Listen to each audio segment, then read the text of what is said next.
প্রিয় দর্শক, শাম অঞ্চল নিয়ে করা মহানবী সাল্লাল্লাহু আলাইহি ওয়াসাল্লাম এর এমন একাধিক ভবিষ্যৎবাণী নিয়েই সাজানো হয়েছে আমাদের এই বিশেষ প্রতিবেদন। প্রিয় দর্শক, ভিডিওটি না টেনে মনোযোগ সহকারে শুনুন, দেখবেন অনেক কিছু জানতে পারবেন।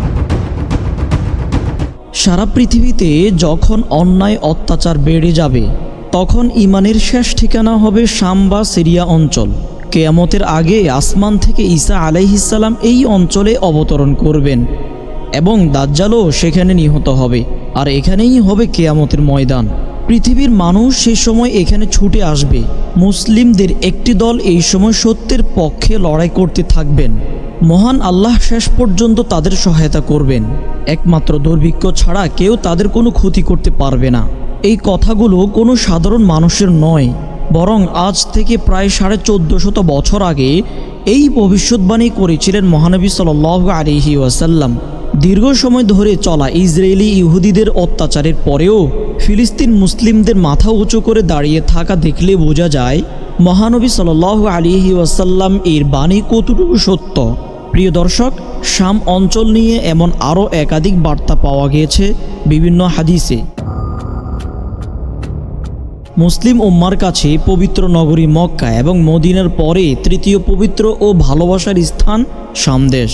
কোরআন সুন্নাহ বর্ণিত তৎকালীন সময়ে শামদেশ বলতে বর্তমান সময়ের সিরিয়া, জর্ডান, লেবানন ও ঐতিহাসিক ফিলিস্তিন ভূখণ্ডকে বোঝানো হতো।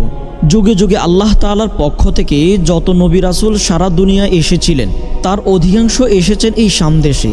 হযরত মুগীরাহ ইবনে শুআবা রাদিয়াল্লাহু আনহু বর্ণনা করেন, রাসূল সাল্লাল্লাহু আলাইহি ওয়াসাল্লাম বলেছেন, কিয়ামত না আসা পর্যন্ত আমার উম্মতের একদল সবসময় সত্যের উপর বিজয়ী থাকবেন, আর তারাই হবেন প্রকৃত বিজয়ী। অর্থাৎ রাসূল সাল্লাল্লাহু আলাইহি ওয়াসাল্লামের উম্মতের মধ্যে একদল জীবনের শেষ দিন পর্যন্ত সত্যের পক্ষে লড়াই করতে থাকবেন। তাদের সাথে থাকবে আল্লাহ তাআলার সাহায্য। ইহুদি নাসারা তাদের ক্ষতি করতে চাইবে, কিন্তু কেউ তাদের কিছুই করতে পারবে না, আর এই দলটি শামদেশেই অবস্থান করবেন। আরও একটি হাদিসে রাসূল সাল্লাল্লাহু আলাইহি ওয়াসাল্লাম সিরিয়াকে মুসলিম বিশ্বের হৃৎপিণ্ড হিসাবে অভিহিত করেছেন।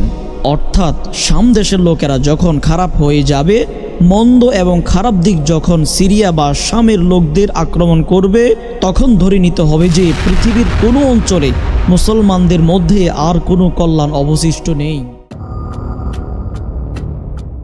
অন্য আরও একটি হাদিসে সিরিয়া বা শাম দেশকে অত্যন্ত গুরুত্বপূর্ণ হিসেবে তুলে ধরা হয়েছে।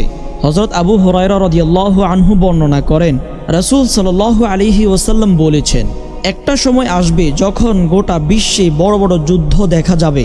তখন নৌ মুসলিমদের একটি দল আল্লাহর পক্ষে, সত্যের পক্ষে, আল্লাহর দ্বীনের জন্য সংগ্রাম করতে থাকবেন। ওই সময় আধুনিক যত অস্ত্র শস্ত্র থাকবে তা নিয়েই তারা সজ্জিত থাকবেন, আর সত্যের পক্ষেই লড়াই করতে থাকবেন। এখানে চরম সংকটময় পরিস্থিতিতে আল্লাহ তাআলার বিশেষ সাহায্য ও অনুগ্রহ পাওয়ার কথা ঘোষিত হয়েছে, আর তা আসবে সিরিয়া নামক দেশের দামেস্ক শহরে। হযরত নাওয়াস ইবনে সামআন রাদিয়াল্লাহু আনহু বর্ণনা করেন, রাসূল সাল্লাল্লাহু আলাইহি ওয়াসাল্লাম একবার দাজ্জাল প্রসঙ্গে দীর্ঘ আলোচনা করেছেন। এক পর্যায়ে তিনি বলেন, কিয়ামতের আগে হযরত ঈসা আলাইহিস সালাম আসমান থেকে পৃথিবীতে অবতরণ করবেন। তিনি সিরিয়ার দামেস্ক শহরে পূর্ব অঞ্চলে অবতরণ করবেন। পরে সারা দুনিয়ার তাণ্ডব চালানো দাজ্জালের বিরুদ্ধে লড়াই করবেন, আর সিরিয়ার লুদ নামক স্থানে দাজ্জালকে হত্যা করা হবে। রাসূল সাল্লাল্লাহু আলাইহি ওয়াসাল্লাম ইরশাদ করেছেন, কিয়ামতের আগে ইয়েমেনের হাজার মাউত নামক স্থানে আগুনের তাপ ও আগ্নেয়গিরি দেখা দিবে, আর সে আগুন মানুষকে ধাওয়া করতে থাকবে। এরপর রাসূল সাল্লাল্লাহু আলাইহি ওয়াসাল্লাম বলেন, এমন পরিস্থিতি সৃষ্টি হলে তোমরা শাম দেশ তথা সিরিয়ায় গিয়ে আশ্রয় নেবে। শামের হয়ে তথা সিরিয়ার হয়ে লড়াই করবে। যদি শামের পক্ষে লড়াই করার সামর্থ্য না থাকে, তাহলে ইয়েমেনের হয়ে লড়াই করবে। অন্য আরও একটি হাদিসে প্রিয় নবী সাল্লাল্লাহু আলাইহি ওয়াসাল্লাম বলেছেন, তার স্বপ্নের বিবরণ দিতে গিয়ে বলেন, একবার আমি শুয়েছিলাম, দেখলাম আমার মাথার নিচ থেকে আল্লাহ তাআলার কিতাব ছিনিয়ে নিয়ে যাওয়া হলো, আর সেটাকে যখন নিয়ে যাওয়া হচ্ছিল তখন আমি তাকিয়ে দেখতে থাকলাম সেটাকে কোথায় নিয়ে যাওয়া হচ্ছে। দেখলাম একটা আলোক রশ্মি চলে যাচ্ছে, যেতে যেতে সেটা শাম অঞ্চল তথা সিরিয়ার ভূমি পর্যন্ত চলে গেল। আর সেটা সেখানেই অবতরণ করল।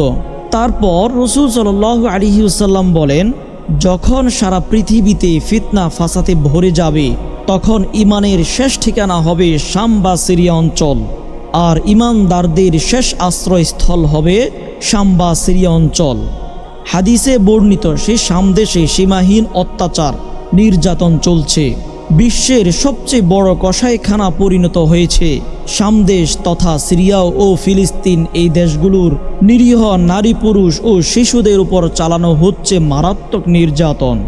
এইসব মানুষের রক্তকে হালাল মনে করে নির্বিচারে চালানো হচ্ছে হত্যাযজ্ঞ।